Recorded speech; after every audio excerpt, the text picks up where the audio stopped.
Hey guys, I'm sorry you're back again doing another movie review, and today we'll be reviewing The Amazing Spider-Man 2.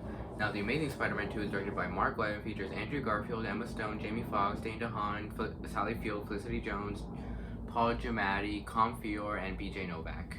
So, the plot, wait, I'm gonna skip the plot for today, because, I just think I spend way too much time talking about the plot, and I only have, have very little storage on my phone. So, yeah. Let me think. What was I gonna say? So do I like this movie? Yeah, I like it. I mean, it's okay, but yet again, one of the weaker Spider-Man movies, and it's. I would say this one's worse than the first one, but it's still really enjoyable though, cause every time I come to this movie, like from marathoning the Spider movies, and I come to this one, I can easily watch this movie actually, cause it's very enjoyable actually, and it's just yeah, it's solid, it's enjoyable, so yeah. But the thing is, I have a lot of flaws with this movie. Like, a lot of the plot points in this movie don't really work for me. A lot of the characters don't work for me. What else? A lot of decisions in this movie don't work for me.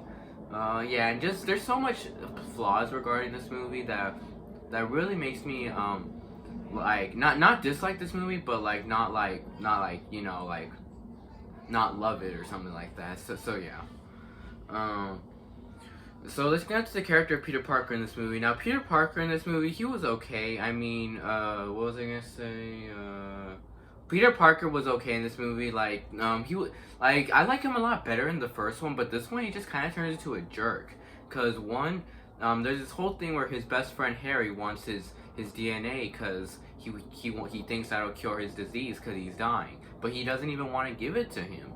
And then there's this whole other thing where whenever Peter fights his villains, he always lets the people the people, the public people, die. I don't know, in the beginning where that whole car chase with Rhino, and Rhino's just running over so many cars. Peter doesn't even do shit about it. He doesn't even mention it either. There's never a part where he's like, oh, you're running over all these people. He never ever says anything like that. He doesn't even care. I think he just makes it seem like those cars are empty, because literally he does nothing about it.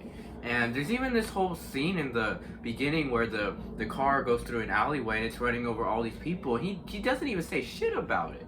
So yeah, I just find Peter to be a little bit of a jerk at times in this movie. But he does have some cool moments, so don't get me wrong. Like, his suit in this movie, his suit looks awesome actually. I love the way his suit looks, with the giant eyes, the whole symbols around him. It just looks really cool. It looks a lot better than the first movies. He does have some really great moments though. I love that all the scenes where he's swinging in the city, those scenes are done great. And then I love that little montage in the beginning where it shows him rescuing all these people and him changing out of his suit. Oh, and this was my favorite scene in the entire movie. This was easily my favorite scene in the movie, was Peter rescuing this little kid that's getting bullied by other kids. So he just lands there, and then all the kids bullying him just run away, and then he just supports the kid, and he fixes his wind turbine, and then he walks him home. He's like, I'll walk you home. That scene, which I just thought was so cute. I love that scene so much. Literally, that scene is just so heartwarming. And they couldn't even give us more moments like that in the movie, nor in any other Spider-Man movie. I think you should definitely give us moments like that in more Spider-Man movies, because moments like that are just very, are just very touching. So yeah. Like I said, easily my favorite part of the movie. And then Peter, all the scenes with him in action are cool too. All the scenes where he's fighting Electro and Green Goblin and all of them. All those scenes are pretty cool. Let me see. But yet again, Andrew Garfield is, like I said, it's just the weakest Spider-Man. It's just the weakest Spider-Man. So yeah. What was I gonna say about, what else should I say? Oh yeah, and there's this whole thing where his whole relationship with Gwen in this movie. If you guys watched my review for the first movie, I said I wasn't really interested in that relationship, and yet again, that's still the case with this movie, because I'm not really interested in Gwen and Peter's relationship. I just find it to be kind of weird, because they break up at one point, because because like he doesn't want to stay too close to her because he made a promise to her dad saying that he was gonna leave her out of it, but he still keeps coming back to her and coming back to her over and over again, even though he was saying that, and it's just kind of weird. Like, are you gonna what are you trying to do? Like, are you listening to her father, or are you just gonna keep being a creep and coming back to her?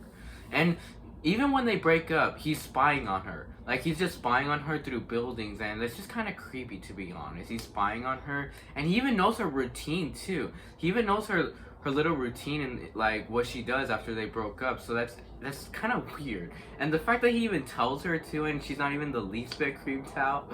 So yeah. So yeah, just that whole relationship just didn't really work for me. And then we get on to so the character of Gwen Stacy as a whole, yet again, I don't really like her very much. And there's this whole thing where she's going to England too, like she's moving to England, and Peter just keeps coming back to her, like, don't go to England, this and that. It's just, like, no, like you're just weird. So yeah, Gwen Stacy, and yeah, I don't really like her very much, to be honest. And then we got to Electro. The villain to this movie, Electro, I thought he was cool. I thought he was cool, actually. Like, similar to the first movie, the lizard in the first movie was cool, but his plan and motivation didn't really land for me. And that is exactly the same case with Electro in this movie, because Electro, I mean, he's cool. Like, the way he looks like is really cool. Like, he looks awesome. And all the scenes with him in action, like with his electricity powers, are great. But just his plan just doesn't really work for me. And the motivation doesn't land. Because his plan is that he wants to shut off all the power in the city so everyone can feel what he feels, like no power or something like that.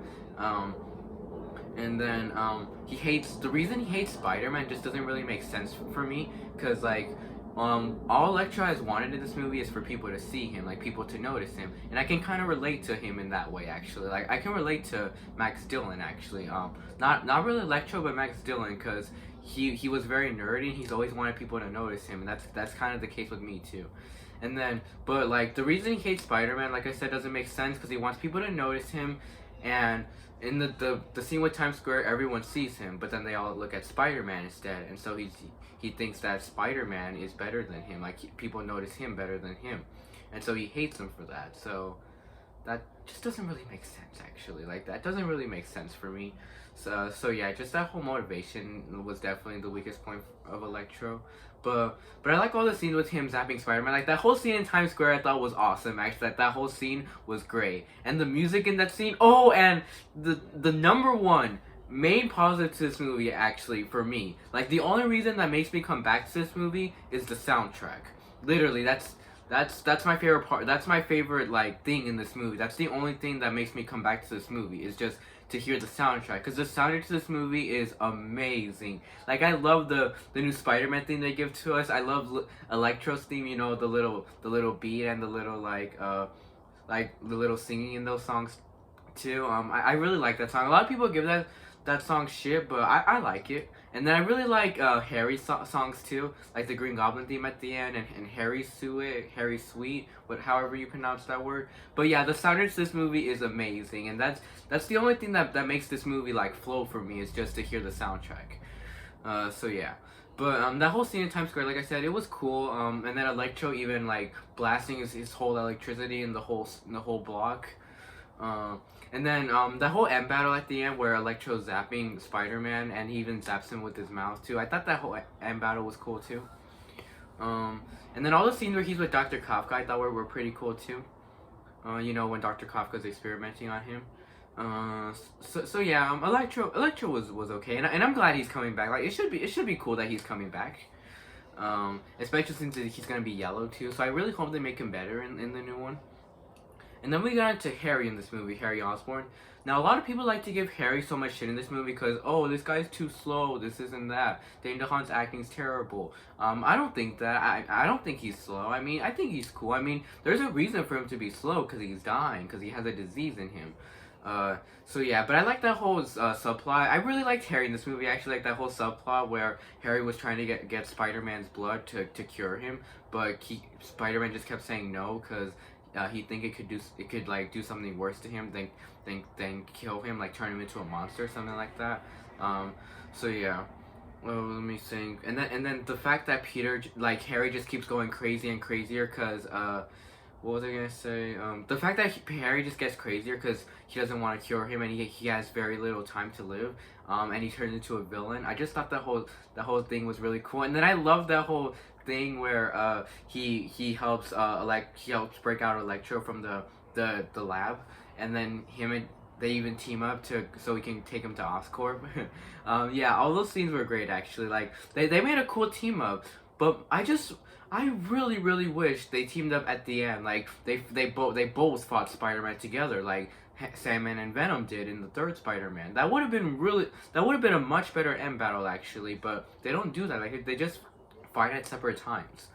So yeah, but yeah, all those things were great. And then the how he turned into Green Goblin because he uses the old spider's venom.